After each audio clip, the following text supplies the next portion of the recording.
Yo, I never expected to say this, but this $398 Nikon lens is making me not pick up my Leica Q2 as much.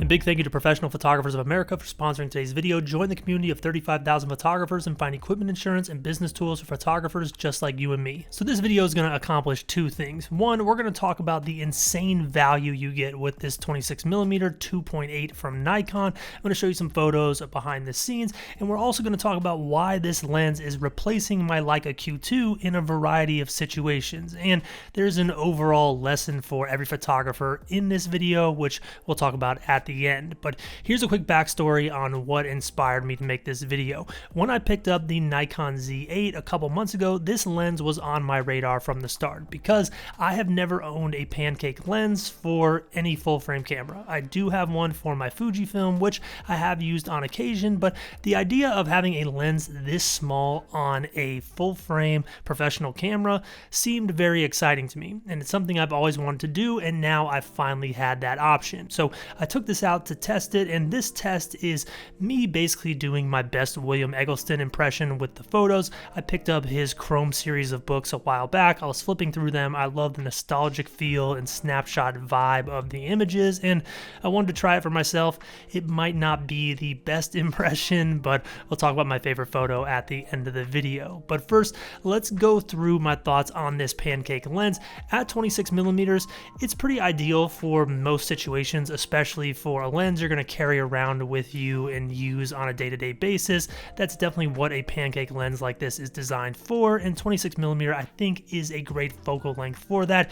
You're not going to have too many limitations. You could still do a portrait if you had to. You can do wide shots. You can probably do some close-ups. It's solid. That's one of the reasons I like the Leica Q2 so much, is because this is a 28mm, so I was very familiar with the focal length. Now, in terms of image quality with this lens, I'm shocked. Like, I'm not gonna lie. I went into this test expecting a small lens like this at this price point to have good results, but the results of this lens make me think it's an $800 or $1,000 prime. Like, if I saw these photos and had no idea what lens they were made on, that would be my assumption, and that was really cool. I love the color rendering. When I stopped it down to 2.8, the bokeh you got was pretty solid. The images still looked very clean. There was a little bit of vignetting on the photos, which some people might not love, but in my opinion, I actually like a little bit of lens vignette. I feel like it adds to the contrast of the images, and my style is pretty contrasty anyways, so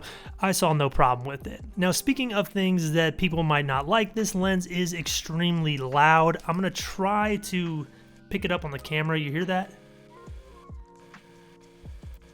Yeah, it's a little bit loud. Now, for me, that didn't sound very good. Now, for me, this isn't really a big deal because I don't photograph weddings or events, but if that is something you do, the noise could be a little bit problematic, especially in those more quiet situations. Now, another thing I didn't love about this lens is kind of the awkward lens hood filter system. This lens takes a 52mm filter, which is an extremely uncommon filter size. Most people are not going to have that filter laying around. I think I have over 20 different lens filters, and not a single one was 52mm because I primarily use 82 and 77, which are more of the professional standards, which is understandable because this lens is definitely not marketed as this high-grade professional tool, so I wouldn't expect it to have the same filter thread, but it's just something to be aware of. If you pick this lens up and you want to put a Pro Mist or a polarizer, which are two things I would have loved to have in this shoot for this video, you're going to have to go pick up separate ones, or you're going to have to get some type of adapter to mount the filters you already have, which kind of defeats the purpose of this lens being so small if you have a giant 82mm filter on it. But that leads to the main benefit of the camera, which is the size in general. This lens is extremely compact. I mean, you guys know I have the hoodie test. This camera, I believe, fits into a hoodie pocket. It's a little bit tight, but with this lens, you could get it done, which is really cool for a full frame camera like this that creates such good images. Now, the Leica Q2 passes the hoodie test with flying colors as well. We all know that, but one thing that I've always not loved about the Q2 is the fact that the lens is kind of big. Most situations it's not a big deal, but this lens is much more convenient than the Q2 lens, making this almost a more ideal everyday carry camera versus the Q2. Now obviously that's up for debate. I'm sure some of you are going to debate me in the comments about that, but with this lens punching a little bit above its weight class in terms of image quality, I don't really feel like I'm missing out too much by selecting this setup over the Q2 setup, which is why this weekend when I have to travel, I'm actually going to be bringing this setup over the Q2. Now, there is a lesson in all this for photographers that I want to go over, but before I do that, I want to thank today's sponsor, Professional Photographers of America. Professional Photographers of America, or PPA for short, is known for providing photographers with business resources and gear insurance. As a member of PPA, I have a peace of mind knowing that my camera gear is covered even if damaged when I'm out on a shoot or working on one of these videos. And speaking of your mind, May is Mental Health Awareness Month, and it's a great opportunity to mention an additional benefit of being a PPA member. PPA offers members the opportunity to add a CADR Plus plan to their membership. This edition gives you convenient access to professional help if the stress of being a photographer or running a creative business ever gets overwhelming.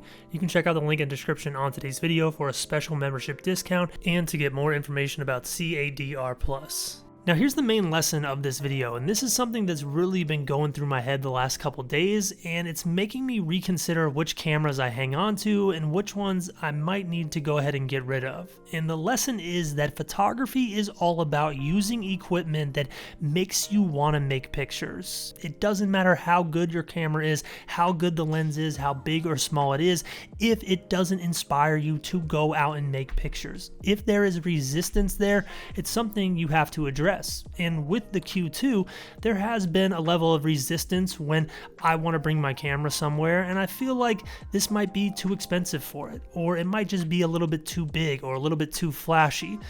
Low-key, I do have some regrets about getting the Hodinkee edition of this camera because a white and silver point-and-shoot camera is not discreet whatsoever. Where this is a little more discreet, I can throw some tape over the Nikon logo and I might just blend right in. I might just look like a tourist or somebody who has no idea what they're doing, which actually makes me more comfortable as a photographer and thus makes me want to create more. This makes me feel more creative and removes the resistance around the creative process. So if you're someone out there who's considering buying another camera, buying another lens, ask yourself this question: will it make me want to create? Will this somehow limit me, or will this enhance my creative process? And if it's not going to enhance your creativity and make you want to make more things regardless of how good it is, consider not adding it to the gear that you're using. Now, my favorite photo on the day, this was kind of a tough shoot because I was trying something a little bit different, but my favorite photo is actually this sign photo right here. Now, if you've been following the channel for a while, you know I've been to this location a number of times and I photographed this particular sign a number of times as well. And the reason I keep going back is because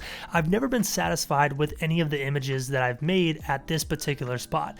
This is more of a historic location. There used to be a business there. They closed it, and like all small old towns, it's most likely going to get ripped down at some point, and I wanted to finally make an image that I felt captured the essence of this area, and this is finally a photo that does it. I love the colors, I love the contrast in the shadows against the highlights of the sky. The lighting was really good, and this one works really well. Now, as a standalone image, it's nothing too crazy, which is why I'm going to rank it a 2.3 out of 5.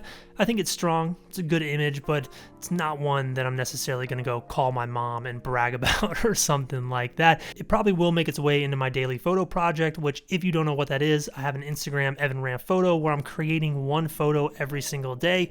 It has been quite the challenge to create this many images, but it's also been a lot of fun, and it's really opened my eyes to a lot of different things I haven't thought about with photography in a long time. And it's actually that photo project that illuminated the main lesson in this video. I have to create quite a few images this year, and to go out and make these images and be able to continue on with this project and meet my goal of 365 days, I need a tool that makes photography easy and fun for me, something that inspires me to create and doesn't make me have apprehension about getting out to make photos. And right now, this setup feels like that.